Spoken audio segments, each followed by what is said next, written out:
love you, and we consecrate this time to you and to the Father by the power of the Holy Spirit.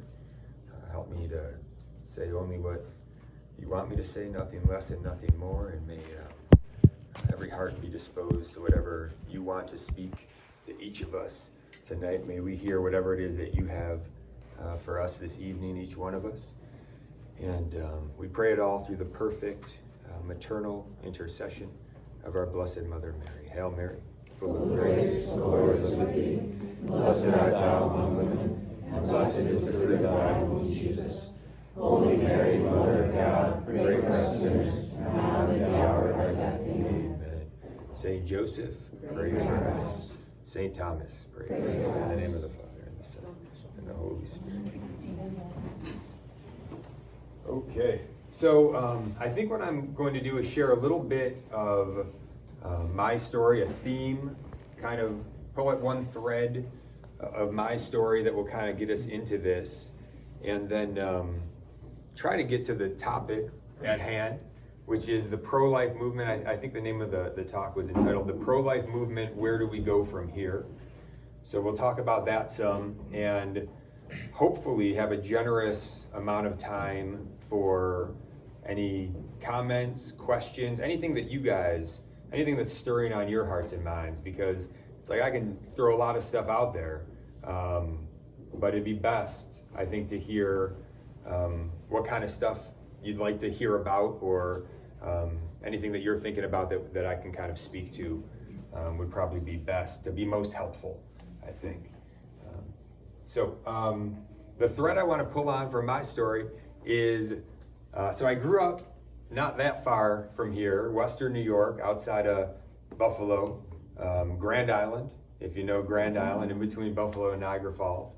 So I grew up there, and I would say a pretty average sort of family, I think, and we were Catholic. I was baptized in the church, so I was given that gift, thanks be to God, that amazing gift.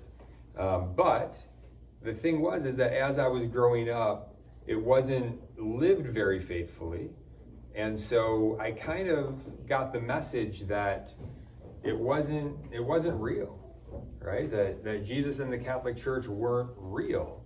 And the reason that I got that message, mostly, I think, was certainly I saw the people around me in my own immediate family, my parents and my relatives from there, and they weren't living a compelling witness that would lead me to believe this is real.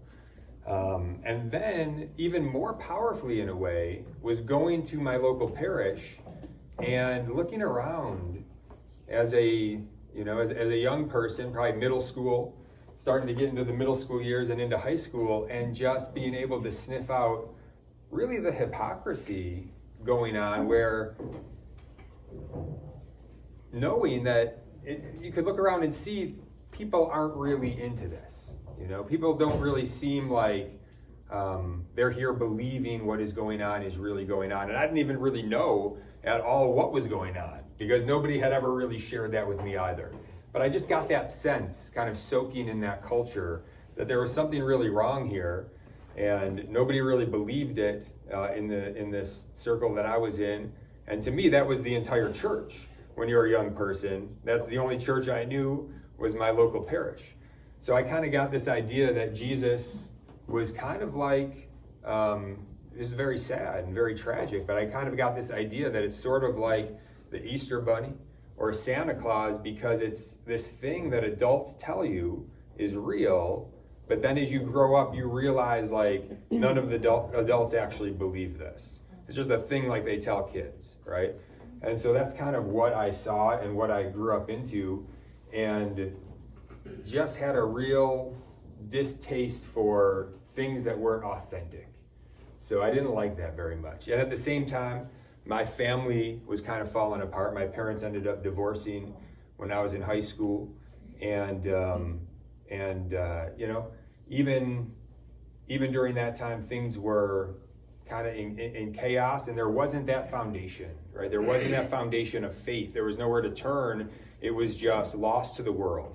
And so what am I soaking in also at that time is media, music, television shows, movies, tons of that. and friendships with other kids in my public school that were also, coming from very similar situations.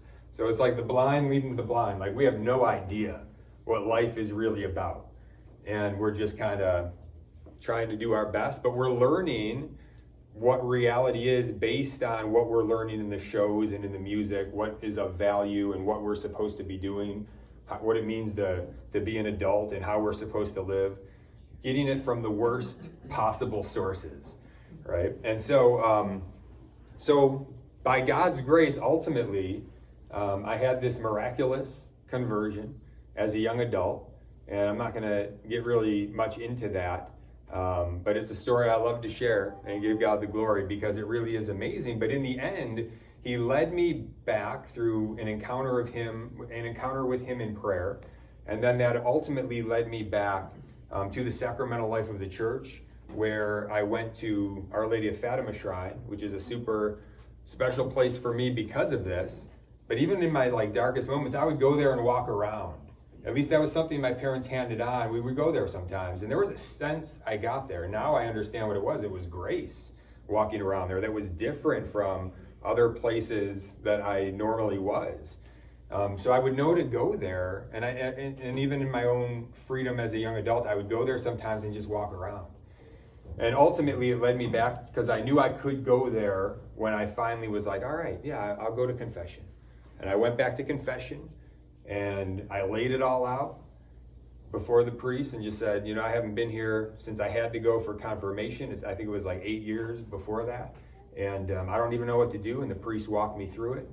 And it was a good confession. And I walked out of there, and God gave me the sensible grace to feel the unburdening of my soul, right? And then God, in His mercy, so good, because there they have Mass. It's confession 15 minutes before every Mass, which is such a blessing, especially in a world where there are people in habitual mortal sin, struggling to get out of habitual mortal sin, right? And one of the things that led me to this whole point was a priest who was merciful enough to proclaim the truth about the faith and tell me what mortal sin was and tell me what sanctifying grace was. And he did this at my grandparents' 50th wedding anniversary, when most priests would see a family like ours come in and probably just give kind of a pretty neutral, safe sermon or homily, right? And so, but this guy, he went for it, and he proclaimed the truth, and he could see, I'm sure, that we needed it.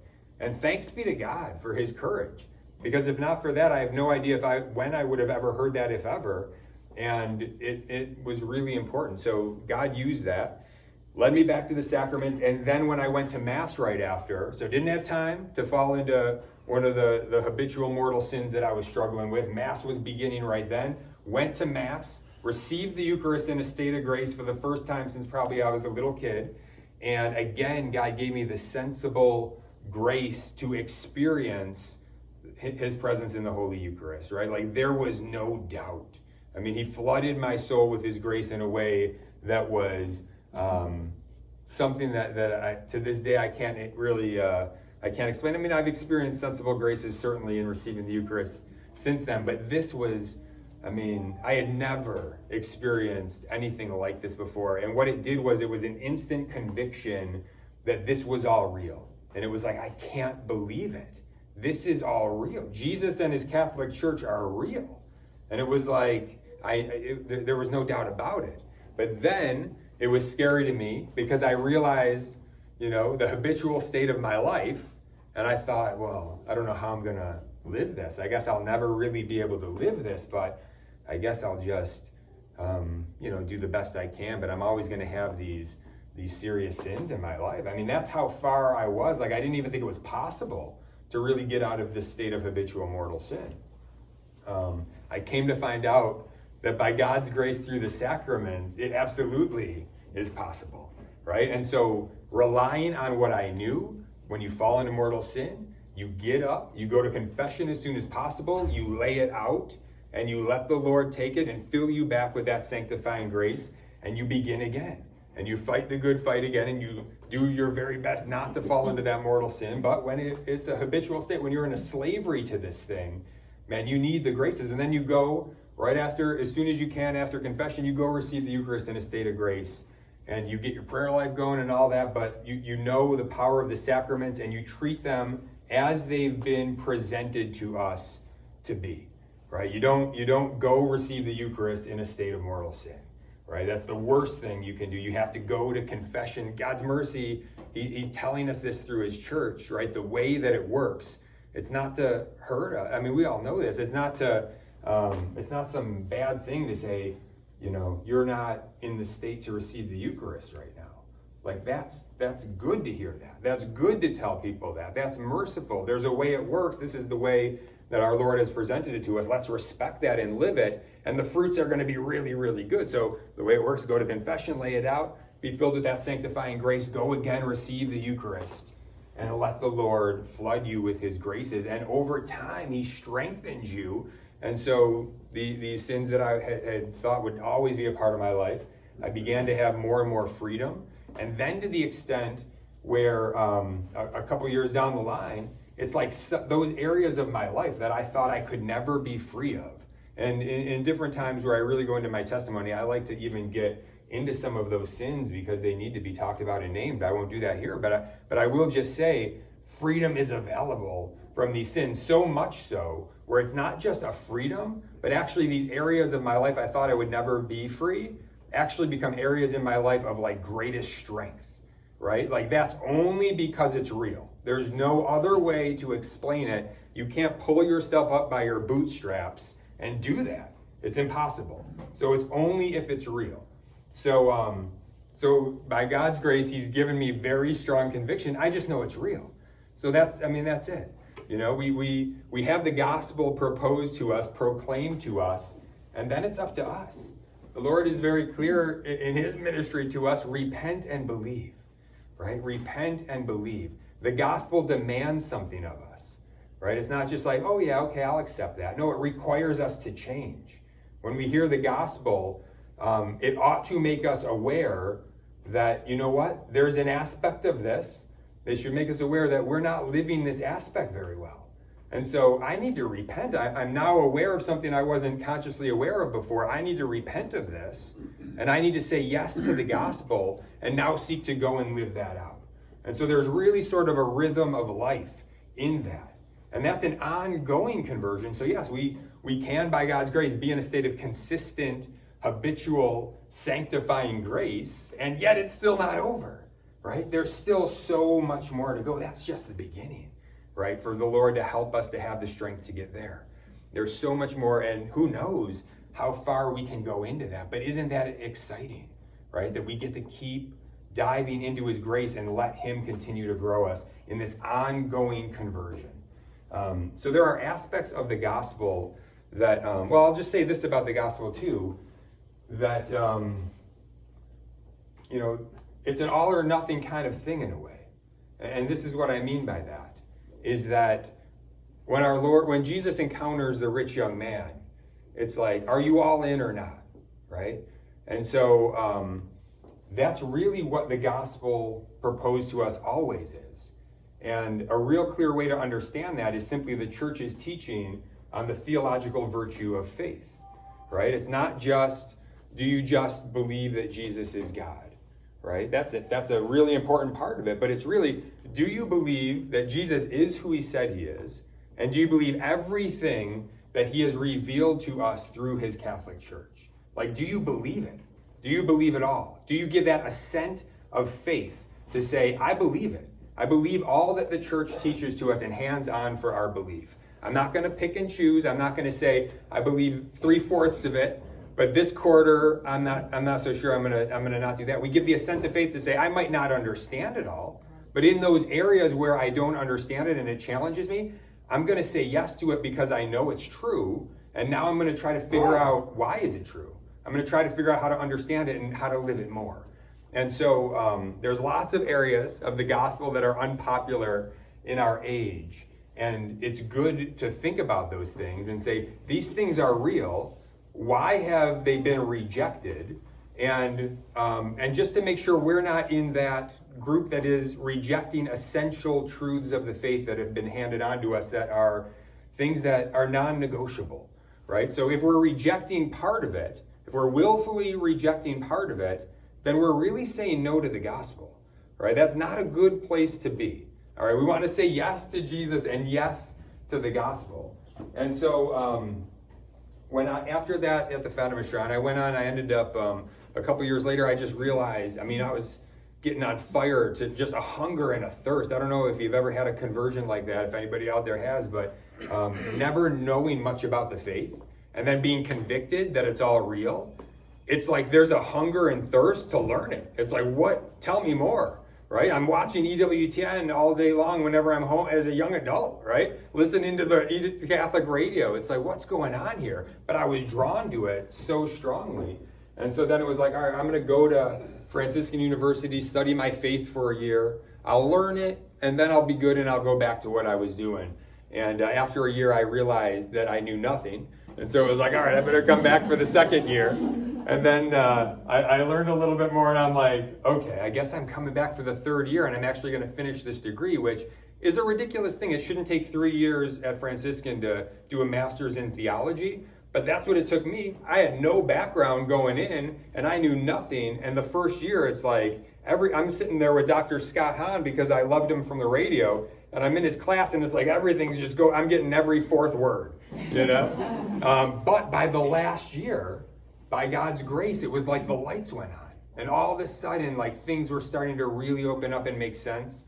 I ended up finishing the degree and then going into, being able, by God's grace, to go into ministry and been doing different aspects of that for the past year since then. But one of the things in that time that really convicted me in that transition over to Franciscan was Matthew 25, the Gospel of Matthew chapter 25, when Jesus is talking about the sheep and the goats. And he's talking about, look, if you, whatever you do to the least of these, you do it unto me.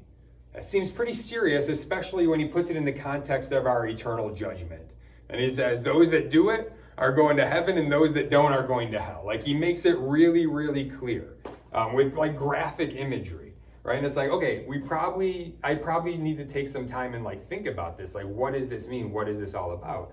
Well, pretty quickly into that prayerful reflection, I come to think, I think there's something here about abortion in our day, right? Like, who can be more least of these than the children in the womb that are being killed by the thousands every day by abortion? Now, I didn't know anything about all that. This is early on, but something about that stuck, and I continued to pray with that.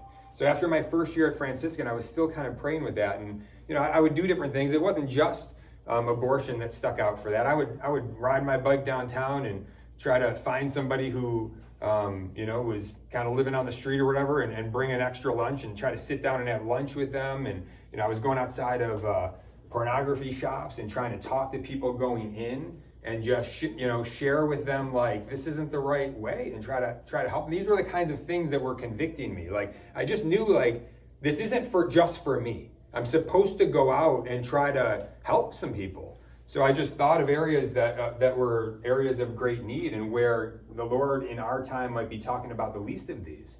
So I tried to be faithful to the promptings that he would raise up in my prayer. And so after the first year, the prompting started to become, go out in front of the abortion center. The nearest one was in Pittsburgh. Go out there and just start praying the rosary. So I would go out there by myself and pray the rosary. Then I started to see people going in and out. And I had this sense, like, I think maybe I'm supposed to say something to them.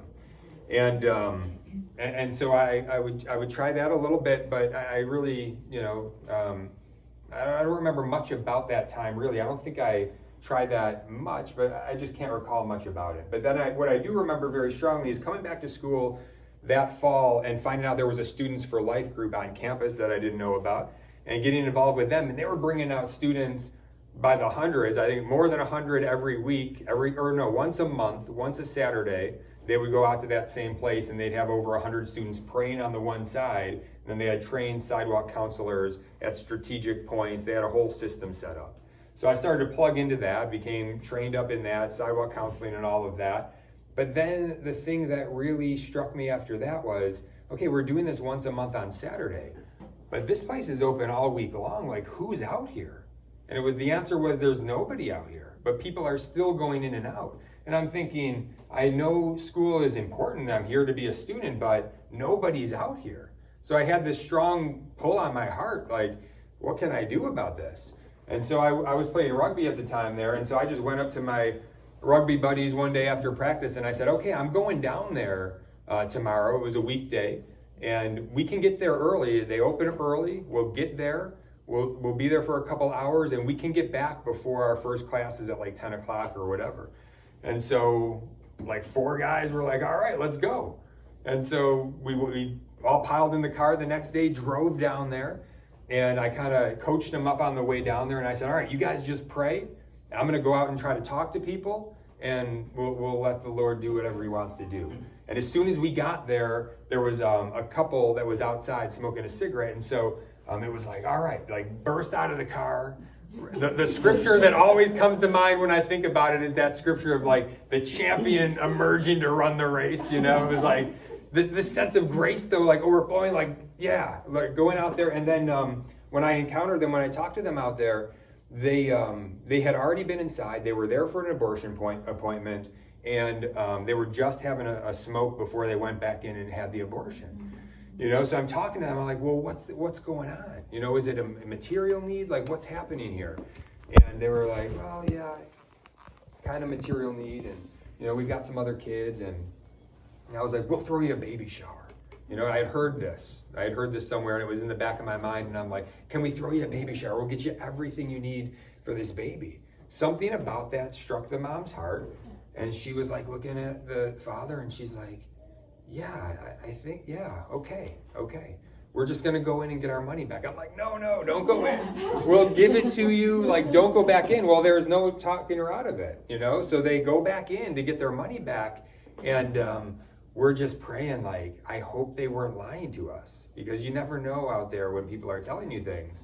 And so these rugby guys are down on their knees on the pavement. We're down there just praying with everything we've got. I mean, like 20 minutes go by. It's like we're looking at our watches. We got to get back to class. We're just about to the point where we have to leave, and they come out and they're like, we got our money back, you know? And it was like, great, we're going to throw you a baby shower. So then I went to the student government, petitioned them for the money. They gave it to us. They came out, the mom came out for the baby shower. We had it on campus, and there were over 100 students, standing ovation as she comes in. You know, everything she needs for the baby, amazing. And so that's pretty convicting when you experience that.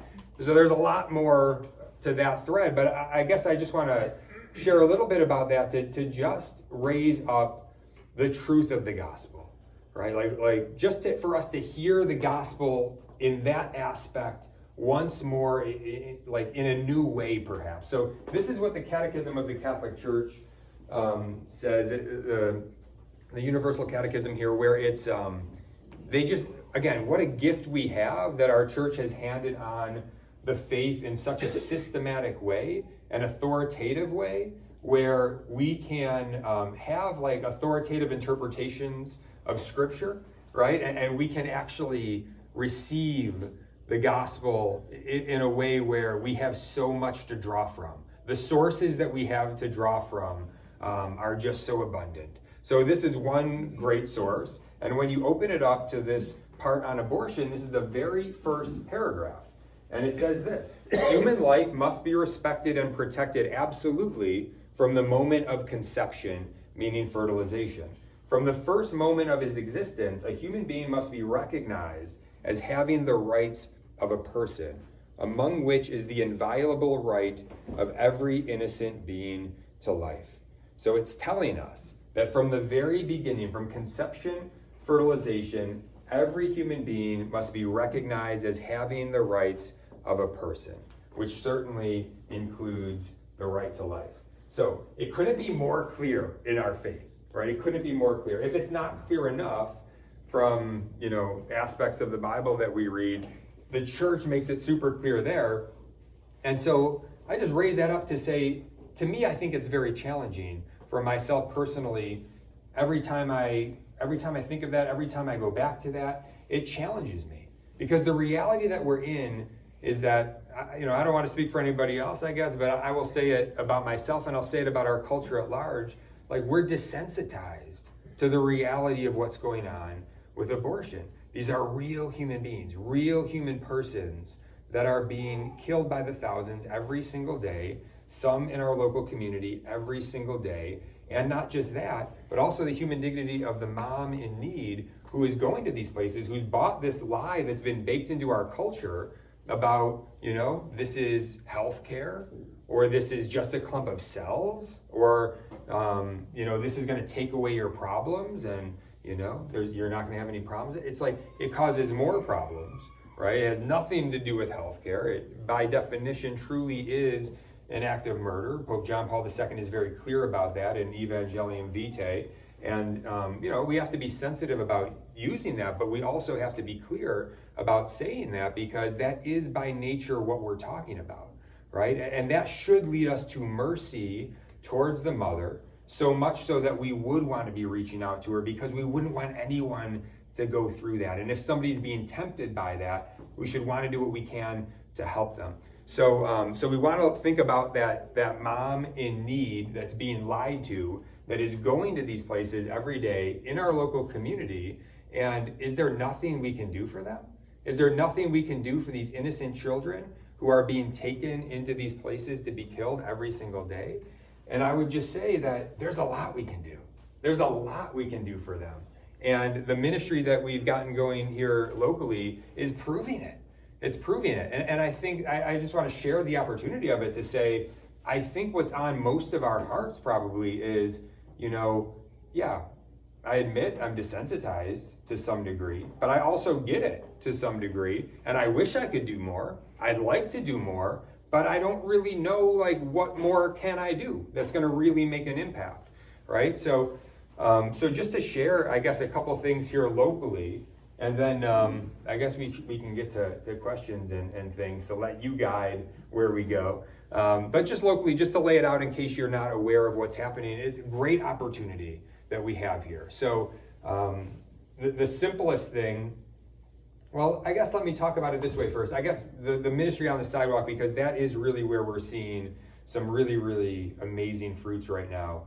And simply, I'm sure you've heard about sidewalk counseling. How many people have been on the sidewalk outside of an abortion center praying, maybe reaching out? Can I just see a show of hands just so I see, yeah, so a good number. So you have some experience of it, and yet there is this false narrative that Planned Parenthood and the abortion industry push, which is we're a bunch of people harassing people, trying to block them from their health care, and all of this nonsense.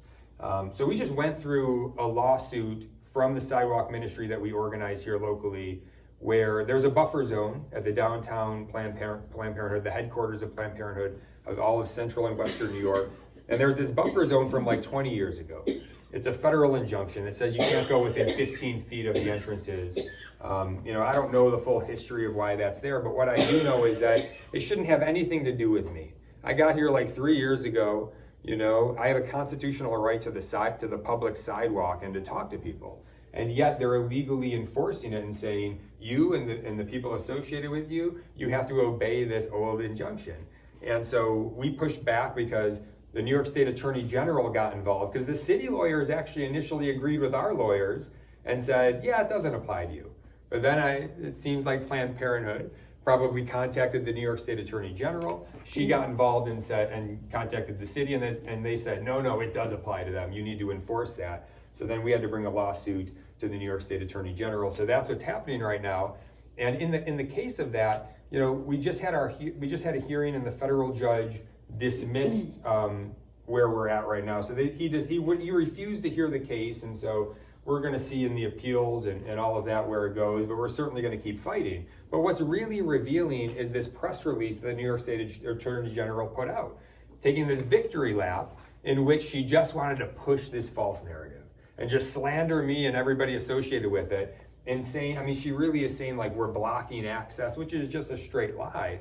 But also, she's just making this case that we're just blocking people from their health care, that whole false narrative. And so I sent out a contrary press release, and the whole thing, I guess, I'm trying to get across the nature of who it is we are and what it is we do. And we've got to start telling our story. This is a Christian ministry. We just want to live out Matthew 25. Like, we just want to love our neighbor. We want to love God and love our neighbor. We just want to really live the golden rule. Because if that was me, if I was that pregnant mom and I was that deceived and I just didn't see what was going on, wouldn't I want someone to be standing there in prayer, in love for me, and to reach out for me? Doesn't mean I'm going to say yes, but wouldn't I want someone to at least do that for me? Of course I would.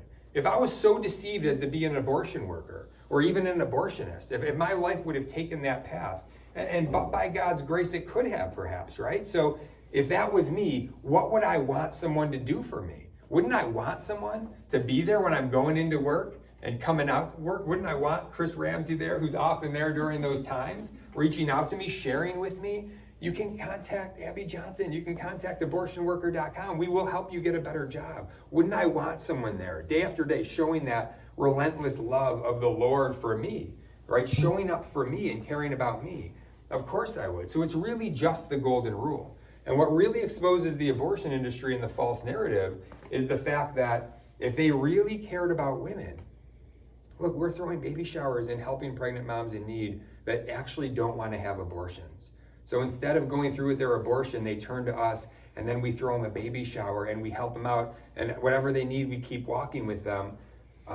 They should celebrate that if they really cared about women, if they really cared about choice. If that was really what they were about, they would partner with us and let us sit in their lobby to make sure that no woman goes in there for an abortion without knowing that she doesn't have to have it, that there is a community that will support her and offer her all these resources. Instead, they want to try to brand us as some sort of criminal and keep us as far away from those women as possible. It simply states it shows us very clearly what we know to be true. This is not about anything that they claim in their false advertising and marketing, but it's all about what they're really trying to do, which is to sell a product by which they make a profit, and that primary product is abortion. 60% of clinic income comes from abortion. So Planned Parenthood is a bad place. And so what we're doing is we're trying to help people to turn away from that bad place and get them to the good places that exist. We got a lot of them in our local community. So that's what we're trying to do, and we're seeing it work. Sidewalk ministry really is the most effective thing we can do to end abortion. And here's why I say that. And I've studied it because this is a question I've pursued for a couple of years, to really ask that question. What are the most effective things we can do to end abortion as soon as possible? And the reason this is so effective is because it does turn people away from the abortion center. Many people just see you and they just keep on driving. We know this from the statistics that Abby Johnson revealed her last convention with Planned Parenthood. They told her that the no-show rate, if you've seen Unplanned, you know this statistic, the no-show rate at an abortion center on an average day is about 25% of the clients just don't show up. On a day when there's somebody outside in peaceful prayer, it goes up to as high as 75%. So they see the people there and they just keep driving, right? God is working through us. Think about it. We're showing up in faith and love, and we're there as the hands and feet of Christ. Of course he's going to be working through us. Sometimes we get to talk to the person and we find out the story and all of that. Oftentimes we don't hear the story. We're just there to let the Lord use us, and we know that he is.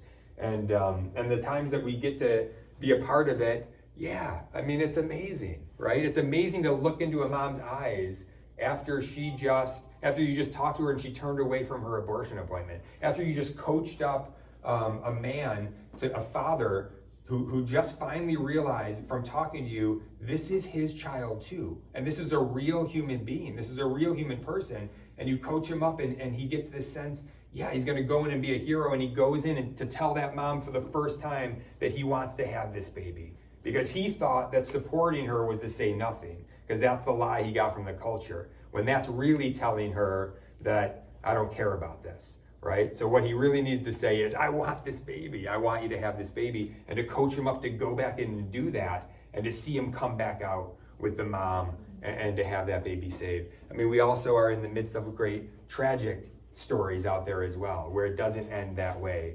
oftentimes as well. And certainly there's lots of persecution, tons of rejection, all things that really are consistent with living the gospel, right? So it makes sense in many ways. I just want to propose getting involved in a way to say that, it's something that everybody can bring to prayer and discern, but I guess just to point out the need, that it matters, that it is making a big difference. We've had this surge now where the Lord is just showing us the fruits lately, where we had a baby shower on Sunday for a mom that turned away.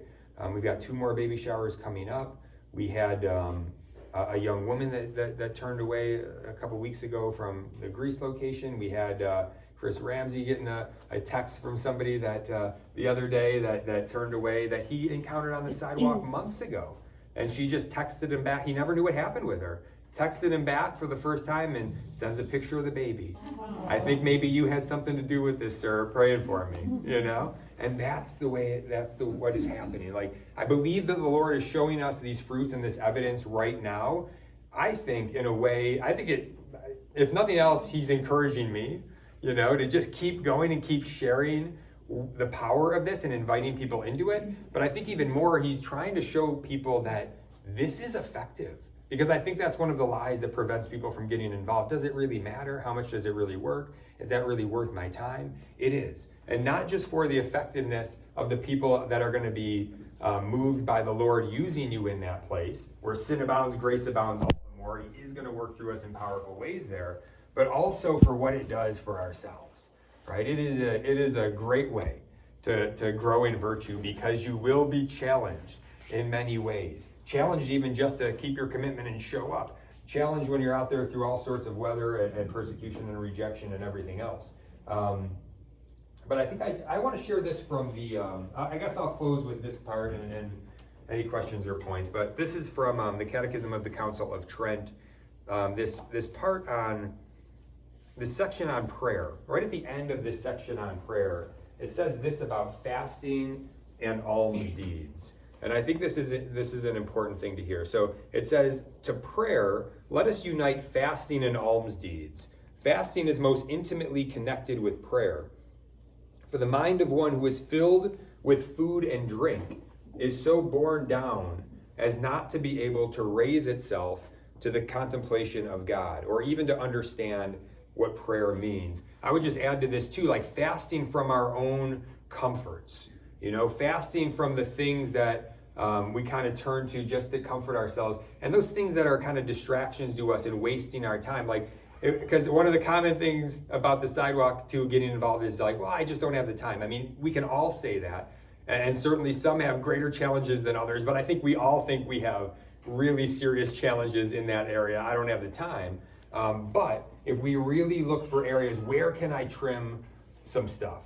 I think we could probably all find some stuff we could probably trim. And if it was important enough to us, if we prioritize it high enough, appropriately so, in temperance, not so high that it's above other things that are meant to be higher. I'm not putting it above my vocation, right? I'm going to make sure that I'm faithful to the responsibilities of my vocation. However, at the same time, I have to understand that I can't wait until I'm perfect at my vocation to do this, because I'm never going to be perfect at my vocation. So am I up to a reasonable line in my own vocation and how I'm loving and serving my wife and my kids? Then what can I give, to my neighbor in need, that is in serious need, the least of these around me, which, by the way, is going to be living my vocation, because then my wife and my kids get to see that witness. And they get to learn what it means to really believe Matthew 25 and to go out and love the least of these. So it's all intertwined.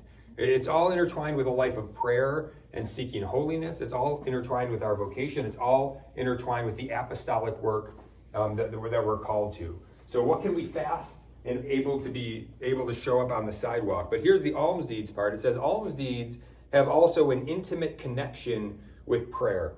For what claim has he to the virtue of charity, who, possessing the means of affording relief to those who depend on the assistance of others, refuses help to his neighbor and brother? How can he, whose heart is devoid of charity, demand assistance from God, unless while imploring the pardon for his sins, he at the same time humbly beg of God to grant him the virtue of charity.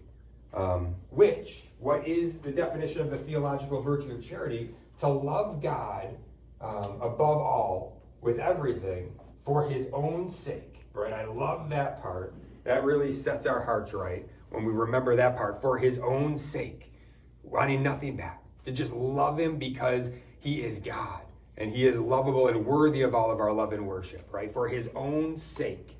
And to love our neighbor as ourselves, the golden rule, what we would want, but out of the love of God. Like we even make that an act of love of God. And Jesus shows us that very clearly in Matthew 25 when he says he identifies himself with our neighbor in this deep need, right? Whatever you did to them, you did it unto me. This is for love of God as well. So if we really love God, we've got to love our neighbor in these ways. And we're living in this time where this tragedy is real, this ongoing massive human atrocity of abortion. And so to tie it all back in and really wrap it up is to say this: that thread that I was pulling on in the beginning, I think is the same thread that I want to pull on at the end and just say, sometimes people get wrapped up in this and they just compartmentalize it and say, social justice issue, It's way bigger than that, right? It's way bigger. This touches on everything, on identity of who we really are as Christians, who we really are as Catholics, right? What our baptism really means. And so really it's an evangelization issue when it comes down to integrity and authenticity in our witness, right? We know this is going on. Do we love enough to really get good at going out and addressing this? If the sidewalks were already full, that would be one thing. But there are still many, many hours outside of these local abortion centers where there's nobody on the sidewalk. We want to get enough people where we can hopefully very soon start to schedule people at a third location, which is the location at 2020 South Clinton, Wortman, and late-term abortions going on there and things. And we need to have people reaching out there. There are people going in and out there every day without anybody loving them enough to be present. It should be unacceptable to us, right? And it should move us to say, okay, what can I do? If I can't be out there, how can I spread the word? Like, we all have some responsibility in this. We are our brother's keeper in this sense, for sure. So to pull on that thread and say, if we rise up as a church and really live this, if those sidewalks were full every single hour for the women going in and out, like imagine what the fruits would be. Imagine that story to the world. Imagine what do the people driving by think? What do the people who hear about this from those moms who have had their lives changed think? Hey, I met this weird Catholic guy, and I ended up having my baby because I met someone who was Catholic. I've talked to people outside downtown, and they've never met anyone who was Catholic before, right? I was talking with one guy. We had a little Bible study with him for a time when we met him out there, a dad, and he said, you guys are the first guys I ever met who was Catholic. He's like, I went home and told my grandma after we had our Bible study, I think I'm Catholic now. And my grandma's like, and he said, my grandma's like, no, you're not. And we're like, well, let's talk about that. But this is evangelization. So if a young person like I was, that I talked about in the beginning, saw a church on fire with the grace of God, God is a consuming fire. If they saw that fire burning in us and us living it out, it's all by God's grace. But I guess just to share a little vision on that and say, this is possible. Like, this has already started. The opportunity is before us. It's a question of if people are going to say yes and get involved, and this thing can keep growing and growing by God's grace, So I present that and put that out there. Every fourth Saturday is the big event. That's the easiest one to plug into because it's a large group of people, consistently about 200 people every month that we do it. Next one's coming up February 22nd. Father Mickey McGrath is the featured speaker. It'll be a great one to go to. It'll be cold, but don't let that stop you, because in the summer, the excuse then just becomes, well, there's lots of stuff going on, right? So no matter what month it is, there's easy things that can get us distracted. But to make it a priority, maybe mark your calendar. Every fourth Sunday, I'm going to be there. Because again, the vision on that thing is if we could grow it, we start to really send a message even to the politicians to say, wow, people are really waking up and caring about this. Maybe I better care a little bit more about this too. So who knows? All by God's grace and for His glory. We probably only have a few minutes now. I take up all the time as I usually do. But any questions or points that you have? Yes? Every fourth Saturday, right? Yeah. Yes, ma'am. You said Sunday. Mm-hmm. Did I say Sunday? I'm sorry. Every fourth Saturday. Okay. Yes. And so it's a 90-minute thing. We start with the rosary. Then we have, a little bit of music and some talks, but quick 90 minutes. Even if you could only do an hour a month, right, and come out there for maybe the first hour of the rosary and stuff, awesome. Just to plug in, just to get out there. 9 a.m. 9 to 10:30. Yes, 9 to 10:30. Thank you. Yes. Go to March for Life then? Did you get a chance to go? Mm-hmm. How was it? I got a chance to go. Yeah, it was really great. I mean, it was more people than I ever have seen at the March for Life, and we did get in through security and we got to see him. We're still a little bit far back, but I got to see him. It was a one-on-one trip, me and my son. I do it usually in this is the tradition that I have with the three oldest so far in their sacramental year, getting ready for first penance, first communion, and we'll do a one-on-one trip to the March for Life. Seems appropriate as their conscience is being awakened, an appropriate, good sort of rite of passage trip with their dad. So that's how we do it, and it was good and it was blessed. But then, you just think, if everybody that was here would go home and plug in locally, man, so much good could take place. But sadly, there are a lot of people that they will just go to the March once a year, which is good, obviously, but it's supposed to be a catalyst to then going back and getting involved. It should light that fire, and then you go out, and go from there. But sadly, for many, they do go, and then it's kind of like, all right, I did my one pro-life thing for the year. And so, we just got to keep inviting.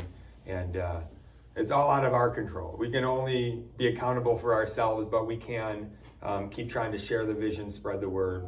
And so I try to just stay focused on that. Otherwise, I get tempted with negative thoughts, So.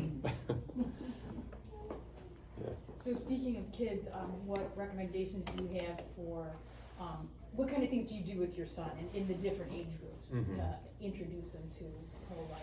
Yeah, I mean, it's unique for us because it's full time, pretty much for me, which again, I would encourage people to discern, to say not just am I called to go to the sidewalk as a volunteer an hour a month or an hour a week. We've got more than 100 people. We've trained more than 250 people now here locally with our quarterly sidewalk training, and more than 100 of those people have weekly sidewalk slots every single week. 1 hour a week, every single week. Most of them actually 2 hours a week, a 2-hour slot. And so this is all volunteer, very grassroots. I'm the only one that's like, this is like full time for me. And I would encourage people to just consider it. Bring it to God in prayer. Lord, if you want me to be full time, like in the pro-life movement, like I'm open. Show me how that works. What can I do? And just to pray that way, open and let the Lord guide, because I know that there's just vast need. The need is so vast, we need more people. So however that can work. But so we're our kids are kind of soaked in it because they're hearing us. And so, we try to make sure, we're keeping things age appropriate. But yeah, that's more the challenge for us, because we got to be kind of looking around in our natural conversations as we're talking about these things and stuff. But even at a young age, I think there's much that they can understand. I would refer people back for specific ideas and things to the radio show that I've done, loveallandabortion.com. That really is the place where I've had a bunch of pro-life experts on, more than like 100 of them, and been able to just learn more and more for myself. And then we share, it's on radio, so it's being shared. But really, that's a place for me to be able to ask questions and learn more. So I remember having one expert on and talking about age appropriate for kids and things like that. So you can go there and find all of the different topics. I would say dive in to learn more in depth. But the number one thing I would just say is that human dignity, from a very early age, we can start talking about that, and certainly talking about the development of the child in the womb, and then an appropriate age probably for actually talking about what abortion is. We haven't, our oldest is 10. We've not gone into any detail on the abortion procedure, but really by middle school, I think that starts to become appropriate.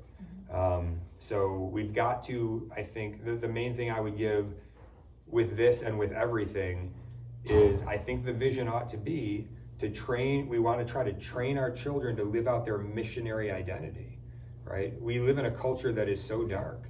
You know, we've got to train our kids to receive the gospel, to believe the gospel, and then to go out and live it. And so, you know, our kids are still too young, so for you to be able to like judge our parenting, you know, they're only 10. We'll see how it plays out. You know, I've got these great visions, but you know, the point is that I think it is possible for children to really grow in love of the Lord and in real faith, and then to go out and really be a light in this culture.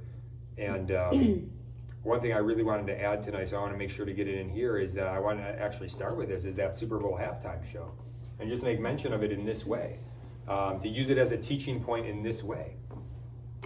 When I saw that, so I was checking in on that as, and this is real, so I know people will probably be skeptical of it, but I was watching that honestly to say, I want to study the culture, right? I want to know what's going on in the culture. Now, you have to be careful about that. You have to be appropriate about that. Certainly, there were things in that halftime show where it was like, maybe I'm checking out the culture a little bit too much here. I don't need to be seeing what's going on here, right? But at the same time, I'm glad that I checked in on it, because what was most formative for me was afterwards, I thought everybody was going to say, that was outrageous, right? More than half the people that I was seeing commenting about it were saying that was the greatest halftime show ever. Right? I heard sports people on the radio the next day saying the one thing everybody can agree on is how great that halftime show was, right? Like to believe that, how could you not see that, right? So just to point out, like, there is a blindness. There's a blindness out there going on where somebody can look at something like that and think that it's great, right? Like, what's going on? Right? We need to understand the context that we are in. It's a great scripture study to go through and think about spiritual blindness, right? And that's for ourselves too. What am I blind to? What am I not seeing? And maybe this is one area where we can be tempted to be lulled into a sort of blindness, the reality of what's going on with abortion. But just to understand, there's great darkness in the culture. I'm sure you all know. And yes, our young people need us so much to live out that witness. That's the main thing, the witness. But then, yes, to be intentional about trying to find ways to form them, for sure. So, yes. You've taken off the Catholic Answers, the first hour of it, from 6 to 7, Okay. and replaced it with Dr. David Anders. What's the reason for that? I didn't do it. That's all I can tell you. No, I don't really know, because I was not involved in that discussion. So I'm not sure, but I think it must have been a high regard for the Dr. Anders program called the Communion. Yeah, it's a really good it was show. on in the afternoon before that. Yeah, I don't know what did they put something else in its place in the afternoon? Yeah. Yeah, what is it? I don't know. Okay. So I don't know. I'm not in charge. Jerry and Jesse. Okay, so I think they probably really valued the new show they were bringing in, but then they also valued that show, and they must not have valued the second hour of Catholic Answers that much. So the first hour. So in a nutshell, I'm sure that's probably how the decision went down. But again, I wasn't in that discussion. So it's just, I guess, their reading on what the best programs are. But they also do heavily factor in the surveys. So that must have also been also what they were hearing from the audience, because I know they're always looking at that. So, yes, sir. How much work is there with like Compass Care or other agencies like that around here? Yeah. Like, is there ecumenical things Yeah, going on? yeah, they're awesome. So they are, thanks be to God that they have built out what they've built out, because now we can go out and share it. And that's really what we are. I mean, it really is a Christian ministry, hands and feet of Christ going to the sidewalk. But another way to look at it is we're a referral agency for these places. So we've educated ourselves on where are they, what do they do, and then we want to direct others to them. So yeah, Focus right across the street, Compass Care, Embracing Options, Women's Care Center, Birthright, all these places. So Compass Care, they are the number one place that we're referring to in terms of ultrasound right now. They're the only, they're the nearest ultrasound program. And so they're about 15 minutes away from the downtown Planned Parenthood. So oftentimes I've had success. Even what I'll do is when I'm talking with a pregnant mom who has an abortion appointment, I'll say, okay, well, let me get you the ultrasound and the STD testing for free. Like, that's the first thing they're gonna do in here anyway. Let's do it for free over at Compass Care, and they're not gonna pressure you into an abortion. You go in here, they're gonna try to pressure you into this abortion. Like, you can get your information for free over here, no pressure, and it's just get you some space. And I can call up my friend April right now, and we can see if we can get you in today, which isn't always possible. Sometimes it's like next day, but they'll do the best that they can. And I will take out the phone and just call up the Compass Care number. Usually April answers, and I'll say, April, it's Jim down here on the sidewalk. Can I put you on the phone with, and I'll have her name, and I'll hand her the phone, and then she'll connect with her, and April will talk with her and schedule an appointment. And if they can schedule it for sometime in the near future, like in the next hour or so, she can go right over. And even if this has happened a couple times, even if she was dropped off or something, I will offer to call her like a Lyft or an Uber, and we'll pay for it. It comes, picks her up, and drops her off, and I'll even pay for wherever she's going next. She just texts me and lets me know where she's going next, and I send her the car back,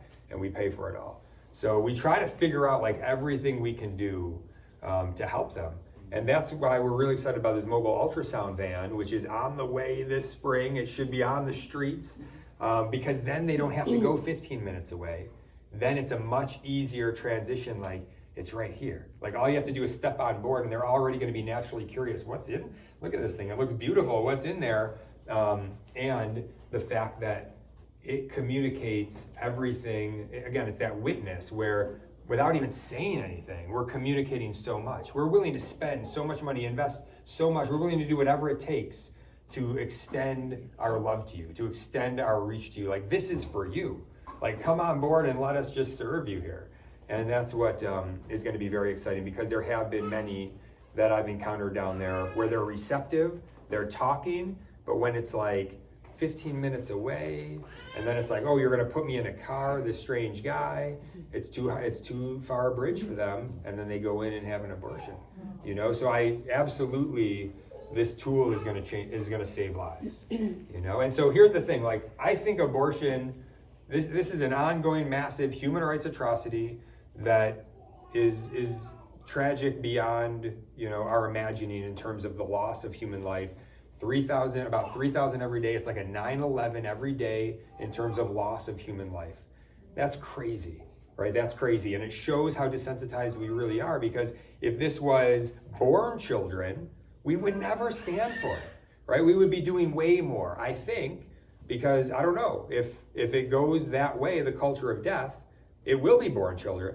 They are doing now, it is okay now for them to start doing forms of infanticide here, leaving the child who's been born after a botched abortion, leaving it aside to die. That's no longer illegal in our state. And in the academic journals, they've been writing a long time about so-called fourth trimester abortion or afterbirth abortion. So this is what we're looking at in terms of like where the differences are in like political policy, right? And what we're talking about here, and where the different platforms are and things. So we have to be aware of that.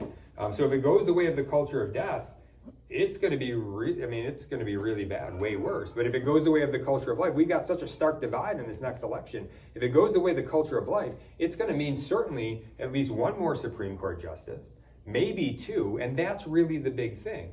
Because Roe v. Wade, it will come back up, and it can be overturned, right? And even if President Trump could do something like an executive order, a personhood executive order, which some have talked about that maybe he would, I've heard it talked about like he would be in the mold of like a Lincoln, in the sense that the Emancipation Proclamation, which ended the last ongoing massive human rights atrocity of slavery, was an executive order, right? So Trump could do an executive order like that, but then they're just going to challenge it in the courts. It's going to end up back in the courts anyway. So it all comes back to the Supreme Court. So this is really the big thing. And the federal courts underneath as well, which Trump has placed hundreds of pro-life federal justices in. It's a big deal who has the executive branch. And so that matters a lot. But if it goes the way I think it's going to go, which is in the direction of the culture of life, we're going to see abortion become illegal in our lifetime. And then that starts the hard road of getting it to where it's going to be unthinkable, where it can be like slavery is today, where people look back on that and say, what were those crazy people thinking, right? That's what ought to happen here. That's the way that these human rights atrocities go. And so that hopefully is going to be the trajectory of this one. But that's a good perspective for us to look back on and say, this has actually motivated me a lot at certain times to think about there is going to be a time where things kind of tip. And we all realize, like, wow, this is going to happen. Like the pro-life is going to have the victory on this, and it's going to be so exciting. And then we're going to kind of want to like jump on the bandwagon real quick. And I say, everybody come on board. We don't care if you waited, hop on board. But I think there'll kind of be like a sense like, I wish I would have gotten involved earlier. I wish I could have helped maybe. And here's why I point that out is to say this. Like, even if it becomes illegal and unthinkable down the road, which by God's grace it will, we need to reach out and help save as many lives and save as many moms until that day, right? Until that day. And that's what we can do locally, to love them enough to reach out to them, to extend ourselves, to share our very selves with them. So, yes. I just wonder why more adoption agencies don't pay money for commercials or push adoption. Yeah. No, you never hear about adoption.